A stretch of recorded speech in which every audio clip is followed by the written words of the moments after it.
बिस्मिल्लाहिर रहमानिर रहीम। अस्सलामु आलैकुम व रहमतुल्लाह। भाई साथी आमाদের আলোচ্য বিষয় নামাজ সম্পর্কে 23 নম্বর পাঠ। নামাজ হচ্ছে আল্লাহ সুবহানাহু ওয়া তাআলার হুকুম, যে নামাজকে সর্ব অবস্থায় আমাদেরকে আদায় করতে হবে। নামাজ না হলে আল্লাহর কাছে কোনো ইবাদত কবুল হবে না। কিয়ামতের মাঠে সর্ব আগে নামাজের হিসাব নেওয়া হবে। ওই জন্য নামাজ আমাদেরকে জিন্দেগিতে আনতেই হবে। নামাজ না পড়া বড় অপরাধ, কিন্তু আজকে আমাদের সমাজ, আমাদের এলাকার মানুষ কি মনে করে যে নামাজ না পড়াটা কোনো অপরাধ মনেই করে না। কি বলে যেমন ধরুন অন্যায় করে নিখো, আমি নামাজের নাই আমরা পড়ে নিখো বলে, কিন্তু ভাই নামাজ না পড়া এটা সব থেকে বড় অন্যায়। পৃথিবীতে অন্যায় কাজ মেলায় আছে, কিন্তু নামাজ না পড়া এটা কি বড় অন্যায়। শুধু একটা সেজদা না করার কারণে আল্লাহ সুবহানাহু ওয়া তাআলা ওই শয়তান বানিয়ে দিয়েছে আজাজিলকে। ও ছিল কি আজাজিল ছিল ফেরেশতাদের সর্দার। ফেরেশতাদের সম্মুখেও আল্লাহকে বড়ত্ব বলেছে, কথা বলেছে, ভাষণ দিয়েছে। শুধু আল্লাহ একটা হুকুম ছিল যে তুমি আদমকে সেজদা করো। তো এই হুকুম পাওয়ার পরে সমস্ত ফেরেশতারা সেজদা করেছিল, কিন্তু আদমকে ও ইবলিস সেজদা করেনি। তো একটা সেজদা না করার কারণে কি হয়েছে, ও শয়তান হয়ে গেছে। আল্লাহ সুবহানাহু ওয়া তাআলা ওর জন্য জান্নাত হারাম করে দিয়েছে, এবং জাহান্নাম ওর জন্য কি হয়ে গেছে, কনফার্ম হয়ে গেছে। জাহান্নাম আজাদের জন্য টিকিট কি কনফার্ম। কেন? শুধু একটা সেজদা না করার কারণে। তো ভাই ওই শয়তান যে আজাজিল, ও কিন্তু জেনা করেনি, ও চুরি করেনি, কাউকে হত্যা করেনি। করেছিল কি এ সমস্ত অন্যায় তার ছিল না। মিথ্যা বলেনি, কাউকে ধোকাও দেয়নি, মারলে ভেজালও দেয়নি, সুদ খায়নি, হারামও খায়নি। কিন্তু ওর অপরাধ কী ছিল, যে ও শুধু আল্লাহর হুকুম মানেনি, একটা সেজদা করেনি। তো শুধু একটা সেজদা না করার কারণে কী হয়ে গেছে, ও শয়তান হয়ে গেছে। ওর গলায় কি আল্লাহর অভিশাপের কি মালা পরানো হয়েছে, এবং ও হয়েছে আল্লাহর অভিশপ্ত বান্দা। তো ভাই আল্লাহ সুবহানাহু ওয়া তাআলা আদম সন্তানকে আমাদেরকে যদি সারাদিন ধরা হয় শুধু ফরজগুলো, তো প্রত্যেক দিন কি 17 দুগুণে 34টা সেজদা আল্লাহ ফরজ হুকুম করতে হবে। এই সেজদা আছে কি ফরজে আইন। সারাদিনে 5 বার নামাজ পড়তে হয় কি না? সারাদিনে নামাজ পড়তে হয় 5 বার, আল্লাহ হুকুম 5 বার নামাজ পড়তে হবে। প্রত্যেকটা মুসলমান যারা ইমান এনেছে, যারা আখিরাতকে বিশ্বাস করে, জান্নাত জাহান্নাম প্রত্যেকটা মুসলমানের জন্য 5 ওয়াক্ত নামাজ পড়েছে ফরজ। আর এই 5 ওয়াক্ত নামাজে শুধু ফরজ ধরলে হয়েছে 17 রাকাত। সারাদিনে 17 রাকাত নামাজ হয়েছে আল্লাহ পাকের হুকুম, ফরজ পড়তে হবে। সুন্নত নফল তো বাদ দিলাম, ওয়াজিব বাদ দিলাম, শুধু ফরজ ধরলে 17 রাকাত নামাজ হয়। আর এক রেখাতে 2টো করে সেজদা, তাহলে 17 রেখাতে 17 দুগুণে 34টা সেজদা অমান্য করছে প্রত্যেক দিনে আদম সন্তান। তাহলে এর শাস্তি কি হতে পারে ভাবেন দেখি। তাহলে এই অপরাধ দেখো তো বড় অপরাধ, কিন্তু আজকে আমরা কি নামাজ না পড়াকে কোনো অপরাধী মনে করি না। ওই জন্য ভাই সাহায্য আমাদের বুঝতে হবে, বান্দা হিসাবে বন্দেগি করতে হবে। আর সে বন্দেগির যে কি আসল যে নমুনা, সেটা হচ্ছে কি নামাজ দিয়ে। নামাজের থেকে উত্তম কি ইবাদতের সিস্টেম আর কিন্তু নাই। ওই জন্য আমাদের নামাজকে অবশ্যই আদায় করতে হবে। নামাজ না পড়া এটা সব থেকে বড় একটা গুনাহ। যতই আমি ভালো কাজ করি না কেন, যদি নামাজ না থাকে এ কোনো আমল গ্রহণযোগ্য হবে না। মনে করেন একটা ছেলে মেয়ের সঙ্গে বিবাহ হয়েছে, সে ছেলেটা কী করেছে, মেয়েকে বিবাহ করে তার বাড়িতে নিয়ে এসছে। আনার পরে সে বাড়িতে আছে, আর সে বউ খুব ভালো, সকলের সঙ্গে সম্পর্ক। শাশুড়ি বলছে খুব ভালো বউ, কাজকর্ম সব করছে। শ্বশুর বলছে ভালো বউ, দেওয়ার বলছে ভালো, তারপর যে যা আছে ননদ সবাই বলছে কি এরকম ভালো বউ হয় না, খুব ভালো, সংসারে সমস্ত কাজকাম করছে, শ্বশুর শাশুড়ি কি খেদমতো করছে, সবাই নাম করছে, আত্মীয় স্বজন সবাই খুশি। কিন্তু ভাই ওই বাড়ি যে বউ, তার স্বামীর সঙ্গে কি সম্পর্ক নাই। স্বামীর সঙ্গে যে মহব্বত ভালোবাসা সেটা কিন্তু নাই। স্বামীর সঙ্গে রিলেশন সেটা নাই। তো বলেন যে ওই বউ যতই ভালো হোক না কেন, পাড়ার সবাই যদি ভালোও বলে, তাহলে ওই বউ কি ওই বাড়িতে থাকবে কি? আপনারা কি বলেন, থাকতে মানে পারবে কি? থাকতে পারবে না, ও বাড়িতে জায়গা হবে না। কেননা যে স্বামীর সঙ্গে যে মানে সম্পর্ক, এটা কি মানে মৌলিক মানে অধিকার। বিয়ের পরে একজন নারী পুরুষের মৌলিক মানে কাজ কি, যে স্বামী স্ত্রীর সম্পর্ক। যদি এটা যদি না থাকে, যদি না হয়, তো সংসারে যতই কাজ মানে করুক না কেন, ওই কোনো কাজের মূল্যায়ন কেউ মানে করবে না, কেউ মানে মূল্য মানে দিবে না। ওই বউ কিন্তু ওই বাড়িতে থাকতে মানে পারবে না, ওকে ছেড়ে দেওয়া হবে, ওকে বাড়ির মানে বাপের বাড়ি দিয়ে আসা হবে। কেননা ও মৌলিক যে মানে অধিকার, যে দায়িত্ব, সে সঙ্গে সে অবগত নাই। তো ঠিক অনুরূপভাবে আমরা যাতে মানে ভালো কাজ করি না কেন, যদি আমরা কি আল্লাহর হুকুমকে মানে না মানি, যদি সেজদা না করি, সেজদা কি আল্লাহকে কি এটা মৌলিক মানে হুকুম, ইসলামের মৌলিক কি দায়িত্ব হচ্ছে মানে সেজদা করতে হবে, নামাজ মানে পড়তে হবে। তো যদি আমরা নামাজ না পড়ি, তো অনুরূপভাবে ওই আল্লাহর কাছে আমাদের কোনো দাম থাকবে না, কোনো দাম আমাদের থাকবে না। খোঁজ না ভাই, নামাজ তো অবশ্যই মানে পড়তে হবে, এরপরেও কি সমস্ত নিয়ে কাজ মানে করতে হবে। নামাজ যা পুরো দিন তা কিন্তু নয়, নামাজ একটা দিনের অংশ, নামাজের এরকম কি বিস্তর অংশ রয়েছে, নামাজে মানে ইসলামের বিস্তর অংশ রয়েছে। কিন্তু সব থেকে উত্তম মানে কি অংশ, উত্তম যে আমল, সেটা কী ভাই, সেটাই সে নামাজ।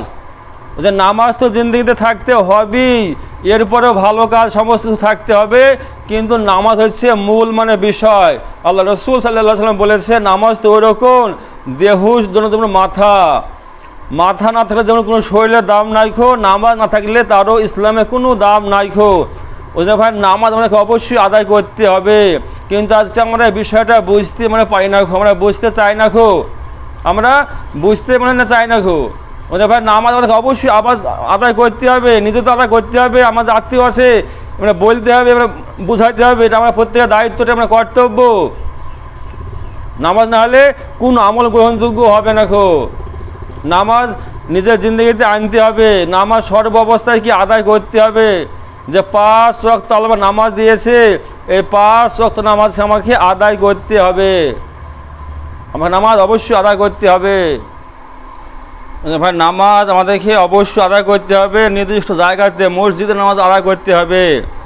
হযরত আবু হুরায়রা রাদিয়াল্লাহু আনহু বলেন যে ব্যক্তি উত্তম রূপে ওযু করে অথবা নামাজের উদ্দেশ্যে মসজিদের দিকে যায়, যতক্ষণ সে এই উদ্দেশ্যের উপর কায়েম থাকে, ততক্ষণ নামাজের সওয়াব পাইতে থাকে। তাহার এক কদমে একটি নেকি লেখা হয়, অপর কদমে একটি গুনাহ মিটাইয়া দেওয়া হয়। তোমাদের কেহ একামত শুনিয়া দৌড়াইবে না, আর তোমাদের যাহার ঘর মসজিদ হইতে যত দূরে হইবে, ততই তাহার সওয়াব বেশি হইবে। হযরত আবু হুরায়রা রাদিয়াল্লাহু আনহু এর শাগরেদগণ ইহা শুনিয়া জিজ্ঞাসা করিলেন, হে আবু হুরায়রা, ঘর দূরে হওয়ার কারণে সওয়াব কেন বেশি হইবে? বলিলেন, কদম বেশি হওয়ার কারণে। যে যত বেশি দূর থেকে হেঁটে আসবে তার তত বেশি সওয়াব হবে, কেননা প্রত্যেক কদমে কী হবে, একটাকে নেকি লেখা হবে, একটাকে গুনাহ মিটাই দেওয়া হবে। ওই জন্য ভাই, মসজিদে আমাদেরকে হেঁটে হেঁটে আসতে হবে, তাহলে সওয়াব বেশি পাওয়া যাইবে। ওই জন্য সাহাবায়ে কেরাম রাদিয়াল্লাহু আনহুমারা মসজিদে আসতেন তো কি ছোট ছোট কদম ফেলে ওনারা মসজিদে আসতেন। ওনাদের মানে কি আল্লাহ রসুল সাল্লাল্লাহু আলাইহি ওয়াসাল্লামের কথার প্রতি এতটা মানে কি একির মানে ভরসা ছিল যে ওনারা সমস্ত কি নেকিকে মানে পাওয়ার জন্য তারা আগ্রহী থাকতেন। মানে ভাই, নামাজ তোমাদের সব অবশ্যই আদায় করতেই হবে, নামাজ না হলে কোনো আমলে আমাদের গ্রহণযোগ্য হবে না। আমরা প্রত্যেকে ফিকির করবো ভাই, ইনশাল্লাহ। হযরত আবু উমামা রাদিয়াল্লাহু আনহু হইতে বর্ণিত আছে যে রাসূলুল্লাহ সাল্লাল্লাহু আলাইহি ওয়াসাল্লাম ইরশাদ করিয়াছেন, যে ব্যক্তি নিজের ঘর হইতে উত্তম রূপে ওযু করিয়া ফরজ নামাজের উদ্দেশ্যে বাইর হয়, সে ইহরাম বাঁধিয়া হজে গমনকারীর ন্যায় সওয়াব লাভ করে। আর যে ব্যক্তি শুধু আস্তে নামাজ আদায়ের জন্য কষ্ট করিয়া নিজের জায়গা হইতে বাইর হয়, সে ওমরা আদায়কারীর ন্যায় সওয়াব লাভ করে। এক নামাজের পর আরেক নামাজ এইভাবে আদায় করা যে মধ্যবর্তী সময়ে কোন অনর্থক কাজ বা অনর্থক কথা না হয়, এই আমল উঁচা মর্তবার আমলের মধ্যে লেখা হয়। সুবহানাল্লাহ। হযরত ওসমান ইবনে আফফান রাদিয়াল্লাহু আনহু বলেন, আমি রাসূলুল্লাহ সাল্লাল্লাহু আলাইহি ওয়াসাল্লামকে এই ইরশাদ করিতে শুনিয়াছি যে যে ব্যক্তি পরিপূর্ণরূপে ওযু করে অতঃপর ফরজ নামাজের জন্য পায়ে হাঁটিয়া যায় এবং মসজিদে যাইয়া জামাতের সহিত নামাজ আদায় করে, আল্লাহ তাআলা তাহার গুনাহসমূহ মাফ করিয়া দেন। সুবহানাল্লাহ। তাহলে যে ব্যক্তি পায়ে হাঁটিয়া মসজিদে যায় এবং ফরজ নামাজ আদায় করে, আল্লাহ সুবহানাহু ওয়া তাআলা তাহার সমস্ত গুনাহ মাফ করে দেয়। তো ভাই সাথী, আমরা মানুষ, আমাদের গুনাহ কম বেশি হবেই, তাই কি না? চলতে ফিরতে উঠতে বসতে কথার দ্বারা বা চোখের দ্বারা কি আমাদের গুনাহ মানে হয়েই যায়। কিন্তু এই সমস্ত খাটো খাটো গুনাহগুলো কী হবে? নামাজের মাধ্যমে আল্লাহ সুবহানাহু ওয়া তাআলা মাফ করে দেয়। কিন্তু ভাই আমরা কি বলি, যে মানে নামাজ পড়ে এবং কোনো কিছু অন্যায় করলে তাকে কি বলি, এ মানে বেশি পাপী, এ মানে কি বেশি অপরাধ, এটা মনে করি, তাই কি না? তো ভাই যেটা অপরাধ সেটা অবশ্যই মানে অপরাধ। নামাজি করলেও অপরাধ, বেনামাজি করলে সেটাও মানে অপরাধ। কিন্তু আমরা কি মানে ভাবি যে এ তো মানে নামাজ পড়ে না, বেনামাজি, এ তো মানে করতেই পারে, এর অপরাধ কোনো অপরাধী না, আমরা এটা মানে মনে করি। কিন্তু নামাজি কোনো সামান্য একটু অপরাধ করলে আমরা কি বলি, যে এত বড় অন্যায় করলো নামাজি হওয়া সত্ত্বেও। এগুলো আমাদের ভুল ধারণা, এগুলো আমাদের ভুল ধারণা। মনে করেন একজন মানুষ নামাজ পড়ে এবং তার জীবনে প্রত্যেক দিন কী হয়, মানে মোটামুটি ধরেন যে ছোটো বড় মানে ছোটো গুনাহ মানে 50টা হয়ে যায়। একজন নামাজি নামাজ পড়ার পরেও চলতে ফিরতে তার জীবনে হয়তো ডেলি মনে করেন 50টা গুনাহ মানে হয়ে যায়। আর একটা মনে করেন বেনামাজি, সে নামাজ মানে পড়ে না খো, তারও কি হয়, তারও মানে দুনিয়াতে চলতে ফিরতে তারও মানে 50টা গুনাহ হয়ে যায়। তাহলে যে নামাজ পড়ছে সেও 50টা মানে গুনাহ করছে চলতে ফিরতে, মানে অজান্তে বা মানে অখেয়াল হয়তো মানে গুনাহ মানে করে ফেলছে। অনুরূপভাবে একজন মানে ভালো মানুষ হয়তো মানে বলে নিজেকে মানে ভাবে, কিন্তু সে নামাজ মানে মানে পড়ে না খো, এরও কী হয়েছে, এরও প্রতিদিন হয়তো 50টা গুনাহ মানে হয়ে যাচ্ছে।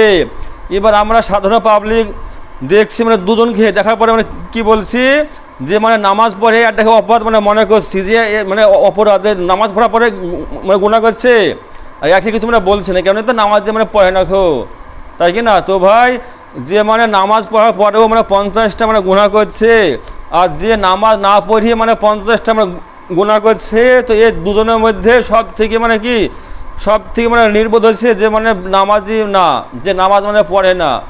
আর যে নামাজ পড়ে সে তো তার গুনাহ মাফ হয়ে যাচ্ছে নামাজের দ্বারাই। হাদিসে কি মানে পড়া হলো, যে ব্যক্তি নামাজ পড়বে মসজিদে তো কী হবে, তার সমস্ত গুনাহ আল্লাহ মাফ করে দেবে, তাই কি না? তো মানুষ দুনিয়াতে চলতে ফিরতে পাপ তো আমাদের কম বেশি হবেই। তো যে নামাজ পড়ে সে নামাজ পড়তে সেটা মানে পাপটা মাফ হয়ে যাচ্ছে, মানে 50টা মনে করে পাপ মাফ হয়ে গেল। আর যে আদৌ মানে নামাজ মানে পড়েই না, তার তো মানে ও তার চলতে ফিরতে যে গুনাহ হয়েছে 50টা, সে গুনাহ থেকে যাচ্ছে, তাই কি না? তার গুনাহ এটা মানে থেকে যায়, সে গুনাহ মাফ হবে না, কেমন এ তো নামাজ পড়তে আসে না, এ তো মানে তওবা মানে করে না খো। কিন্তু নামাজেরা মানে তওবা করে, নামাজে তওবা আছে কি না? আল্লাহুম্মা ইন্নী যালামতু নাফসি যুলমান কাসীরা ওয়ালা ইয়াগফিরুয যুনুবা ইল্লা আনতা ফাগফিরলি মাগফিরাতাম মিন ইনদিকা ওয়ারহামনি ইন্নাকা আনতাল গাফুরুর রহিম। এটা তওবা তো আছে, দোয়া মাসওয়াতে আমরা সবসময় তওবা মানে করছি কি না? 5 তো নামাজ কি নামাজ পড়লে এই মানে মাসওয়াতে আমরা পড়তে হবে, তাহলে যে মানে কি নামাজ সে তওবা করছে, গুনাহটা মাফ হয়ে যাচ্ছে। আর যে আদৌ মানে নামাজ মানে পড়েই না, তার তো গুনাহ মাফই হয়েছে না খো। কিন্তু আমরা কি মানে ভাবি, কি মানে বলি, যে মানে নামাজ পড়ছে তারপরে কি ছোটো বড়ো মানে গুনাহ করছে, অতএব এই মানে বদমেশে শয়তান, এত বড় মানে খারাপ লোক যে নামাজ পড়েও গুনাহ করছে। আরে ভাই খুব মানুষ মাত্র ভুল তো হবে। আদম সন্তান গুনাহগার, এটা কে বলছে? আল্লাহ পাক বলছে যে আদম সন্তান গুনাহগার। তার মধ্যে উত্তম গুনাহগার ওই ব্যক্তি যে গুনাহ করার পরে মাফ করে নেয়, আল্লাহর কাছে ক্ষমা চায়, সে হয়েছে কি উত্তম। মানুষের ভুল তো চলতে ফিরতে হবেই, পাপ তো হবেই, কিন্তু যে মানে ক্ষমা মানে চাহি না, সে হয়েছে কি মানে উত্তম। আর যে আদৌ মানে ক্ষমা মানে চাহি না, সে তো উত্তম না। মানুষ পাপ করার কারণে জাহান্নামে যাবে না, কোনো মানুষ পাপ করার কারণে জাহান্নামে যাবে না। জাহান্নামে যাবে এই জন্যে যে গুনাহ করার পরে ওই মানে পাপ থেকে তওবা না করার মানে কারণে, পাপকে পাপ না বলার মানে কারণে, অনুতপ্ত না হওয়ার কারণে জাহান্নামে যাবে। ওই জন্য ভাই কি, যারা নামাজি পড়ছে, তারা কি মসজিদে আসছে, তারা কাছে কাঁদছে, দোয়া করছে, তারা অনুতপ্ত হচ্ছে, আশা করা যায় আল্লাহ পাক এদের পাপ অবশ্যই মাফ করে দিবে। কিন্তু যারা মসজিদে আসেই না, নামাজ তো মানে পড়েই না, এদের পাপ আবার কোথায় মানে মাফ হবে? এদের তো জমা মানে থেকেই যাচ্ছে, এদের জমা থেকেই যাচ্ছে। ওই জন্য ভাই কি আমাদেরকে মানে ভুল খেয়ে মানে ভাঙাইতে হবে, ভুল খেয়ে ভাঙতে হবে। আল্লাহ রসুল সাল্লাল্লাহু সাল্লাম বলছে, সাহাবাবৃন্দ তোমাদেরকে একটা উত্তম আমল কথা আমরা বলবো কি, যে তোমরা প্রত্যেক নামাজের পরে কি করবে, যে 10 বার সুবহানাল্লাহ, 10 বার আলহামদুলিল্লাহ আর 10 বার আল্লাহু আকবার মানে পড়বে। তাহলে কি হলো, 5 বার পড়লে 5 ওয়াক্ত নামাজ গেল আমরা 15 সমান হয়ে গেল, মানে আল্লাহ পাক সওয়াব দিবে। একে বললো 10, তাহলে পড়লাম কত আমি 150 মানে হলো। 10 বার কি পড়লে কত হয় 150 কি না, 5 ওয়াক্ত নামাজে 5 10 50, তাহলে 5 বারে কি 150 হয়েছে। আর সবের বেলা কত হবে 1500 দেওয়া হবে। আর শোয়ার সময় কি করবে, শোয়ার সময়তে ওই 33 বার সুবহানাল্লাহ, 33 বার আলহামদুলিল্লাহ আর 34 বার আল্লাহু আকবার মানে পড়বে, তাহলে 100 বার হলো। তাহলে ওই যে মানে কি 5 বার নামাজ যে মানে পড়া হয়েছে মানে 150, এর বিনিময়ে আল্লাহ পাক সওয়াব দিবে মানে 1500। আর শোয়ার সময় মানে পড়বে 100 বার, এর বিনিময়ে আল্লাহ পাক সওয়াব দিবে 1000। তাহলে কি হবে, সে তার আমলনামাতে কি 2500 সওয়াব লেখা হইবে। কি হবে তার আমলনামাতে 2500 নেকি লেখা হবে। আল্লাহ রসুল সাল্লাল্লাহু সাল্লাম বলছে, তোমরা বলো কে এমন আছে যে দৈনিক 2500 গুনাহ করে, কেউ আছে কি, কেউ আছে যে দৈনিক মানে 2500 মানে গুনাহ করবে, কেউ নাই। অতএব কি ওর গুনাহ কি মানে মাফ হয়ে যাবে, এই পরিমাণ নেকি আর হয়ে গেল। তো ভাই যারা আদৌই মসজিদে আসে না, এদের তো পাপ মাফই হয়েছে না, এদের তো মানে থেকেই যাচ্ছে পাপ, এদের পাপ মানে থেকেই যাচ্ছে। ওই জন্য কী বলা হয় যে বিন্দু বিন্দু পানিতে সিন্ধু হয় কি না, বিন্দু বিন্দু পানিতে সিন্ধু হয়। আর কি মানে কণা কণা মানে বালু দিয়ে কি বালু মানে মরুভূমি মানে তৈরি হয়। তো যারা আজকে নামাজ পড়তে আসছে না মসজিদে, তারা মানে আসি না খো, তারা দেখি চলতে ফিরতে উঠতে বসতে, হ্যাঁ দুনিয়ার ক্ষেত্রে যে মানে সামান্য সামান্য গুনাহ যে হচ্ছে, এ তো মাফ হচ্ছে না, এ তো আমার থেকে যাচ্ছে। তো এইভাবে যদি কোনো মানুষ 60 বছর বাঁচে, আর এই 60 বছরে জমা হওয়া গুনাহটা কত হবে মানে আমরা ভাবেন, কত হবে কি না। কিন্তু ভাজা নামাজ পড়ে অবশ্যই গুনাহ নামাজের দ্বারা মাফ হয়ে যাচ্ছে। তো ভাই যে নামাজ পড়ে সে এসে উত্তম, আর যে নামাজ মানে পড়ে না সে এসে অধম, এসে অধম। কিন্তু আজকে আমাদের নজরে আমাদের সমাজ এমন জায়গায় আমরা পৌঁছেছি যে একই অপরাধ, নামাজি করলে ওটা আমরা বলি অপরাধ, এটা অন্যায়। আর বেনামাজি করলে আমরা অপরাধ ভাবিই নি, ও তো নামাজি পড়ে না, ও তো অন্যায় করতে পারে। আরে ও অন্যায় করতে পারে মানে অত নাকি অন্যায় ছাড় আছে নাকি, যেটা অন্যায় সেটা অন্যায়। ও মৌলানা সাহেব করলেও অন্যায়, ও সাধারণ মানুষ করলেও অন্যায়, ধনী ছেলে করলেও অন্যায়, ও গরিবের ছেলে করলেও অন্যায়। যেটা অন্যায় সেটা অবশ্যই অন্যায়, অন্যায় অন্যায় অন্যায় বলতে হবে। আর অন্যায়ের কি শাস্তি অবশ্যই হবে। আল্লাহ পাক কি বলছেন, যে যারা পরিমাণ যদি কেউ মানে কি অন্যায় করে তার সাজা তাকে নিতে হবে। আর কেউ যদি যারা পরিমাণে কি নেকির কাজ করে তবু তাকে কি সে নেকির পুরস্কার দেওয়া হবে। ওই জন্য ভাই কারো প্রতি জুলুম করা হবে না। আল্লাহ পাক কিয়ামতের মাঠে কি পরিপূর্ণ কি হিসাব নেবে। আল্লাহ পাক আহকামুল হাকিমিন, একটা সেকেন্ড একটা মানে কথা এদিক ওদিক হবে না। আল্লাহ পাক পুরো 60 70 80 বছরের জিন্দগির হিসাব নিবে। কী হবে আল্লাহ পাক হিসাব নিবে, এই সম্বন্ধে আমাদের ওই 4 নম্বর পার্টে আলহামদুলিল্লাহ বিস্তারিত কথা আলোচনা আছে, আপনারা দেখবেন ইনশাল্লাহ। তো আমরা প্রত্যেকে এই বিষয়ে ফিকিরমান হই যে ইনশাল্লাহ আমাদের সমস্ত কি রেকর্ড হচ্ছে, আমাদের চলাফেরা ওঠে বসা, হ্যাঁ মসজিদ আজান হচ্ছে, আমি মসজিদ আসলাম কি না আসলাম এটা রেকর্ডিং হয়ে গেল, এটা দেখানো হবে কিয়ামতের মাঠে। ওই জন্য ভাই সব থেকে বড় অপরাধ কি নামাজ না পড়া, এর থেকে কোনো বড় অপরাধ নাই। যে আজাজিল ছিল শয়তান হয়ে গেছে, সে কিন্তু অন্য কোনো অপরাধ মানে করেনি। সে আল্লাহর একটা সেজদা অমান্য করার কারণে সে শয়তান হয়ে গেছে। আর এই আদম সন্তান আমরা কি যদি নামাজ কেউ না পড়ে প্রত্যেক দিন 34টা সেজদা অস্বীকার করছে। আল্লাহ সুবহানাহু ওয়া তাআলা যেটা হুকুম মানে ফরজ আদায় করতে হবে, সে মানে ফরজ মানে কি সেজদা অস্বীকার করছে দৈনিক 34টা, যে বেনামাজি সেই। ওই যে ভাই নামাজ আমার হবে কি না হবে তো আল্লাহ পাক জানে, আল্লাহ জানে। কিন্তু আমার নামাজটা তো আদায় করতে হবে কিনা, ওই জন্য মসজিদে আসতে হবে, হ্যাঁ নামাজ আদায় করতে হবে এবং ভয় রাখতে হবে যে আমি যে নামাজের হক পুরোপুরি আদায় করতে মানে পারলাম কিনা, যেন ভয় রাখতে হবে এবং আশা রাখতে হবে যে কি অবশ্যই আমার এই নামাজ আল্লাহ পাক কবুল করবে। হয়তো উমর ফারুক রাদিয়াল্লাহু আনহু কি বলছেন যে আশা এবং ভয়ের মাঝে হচ্ছে ঈমান।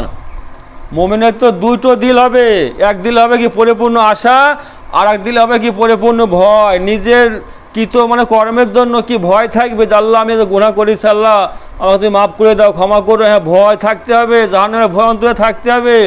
এবং পরিপূর্ণ আশা থাকতে হবে কি যে আল্লাহ পাক রহমান, আল্লাহ পাক রাহিম, অবশ্যই আল্লাহ আমাকে মাফ করে দিবে, এরকম পরিপূর্ণ আশা থাকতে হবে। উমরে ফারুক রাদিয়াল্লাহু আনহু কি বলছে, যদি আল্লাহ পাক মানে ঘোষণা করে কিয়ামতের মাঠে যে একজন মানুষ যাবে কি জাহান্নামে আর বাকি সমস্ত মানুষ যাবে জান্নাতে, তো আমি তো উমর মানে এতটা মানে ভয় করি যে ওই একজন ব্যক্তি হয়তো আমি হব।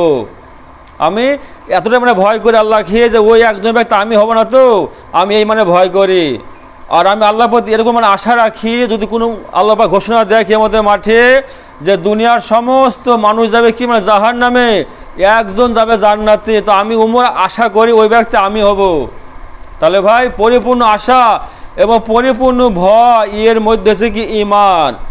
ওই জন্যে ঈমানদার কখনো বেফিকির হবে না, সবসময় কি ফিকির মান হবে, ও চিন্তার মধ্যে থাকবে প্রত্যেকটা মুহূর্ত যে আমি আজকে সারাদিন আল্লাহকে হুকুম পুরো করতে মানে পারলাম, তো আজকে সারাদিনে আমার দ্বারাতে আল্লাহ কোনো হুকুম মানে খারাপ হুকুম মানে ভেঙে যায়নি, তো এবার খেয়াল করতে হবে, দেখতে হবে যে আমার দ্বারাতে আল্লাহ কোনো হুকুম আছে ভেঙে মানে দিইনি, তো এবার খেয়াল করতে হবে, জানতে হবে, নিজের মহাসেবা নিজেকে করতে হবে, নিজের জিন্দগির হিসাব নিকাশ করতে হবে, রাত্রিতে বিছানা যাওয়ার সময়তে ভাবতে হবে যে আমি আজকে সারাদিনে কটা নেক কাজ মানে করেছি আর কটা মানে গুনাহ করেছি, আমাকে ভাবতে হবে, দেখতে হবে। ফিকির করবো ভাই ইনশাল্লাহ। তবে আল্লাহ সুবহানাহু ওয়া তাআলা প্রত্যেককে এই সমস্ত বিষয়গুলো মানে বুঝার তৌফিক দান করুক। আল্লাহ আমাদেরকে বিষয়গুলো বুঝার তৌফিক দান করুক এবং সর্ব অবস্থায় সর্বহালতে আল্লাহ যে হুকুম নামাজ, যে নামাজকে আদায় করে নামাজের হক আদায় করার তৌফিক দান করুক। আল্লাহুম্মা আমিন, আল্লাহুম্মা আমিন। আল্লাহ আমাদের প্রত্যেকে কবুল করুক।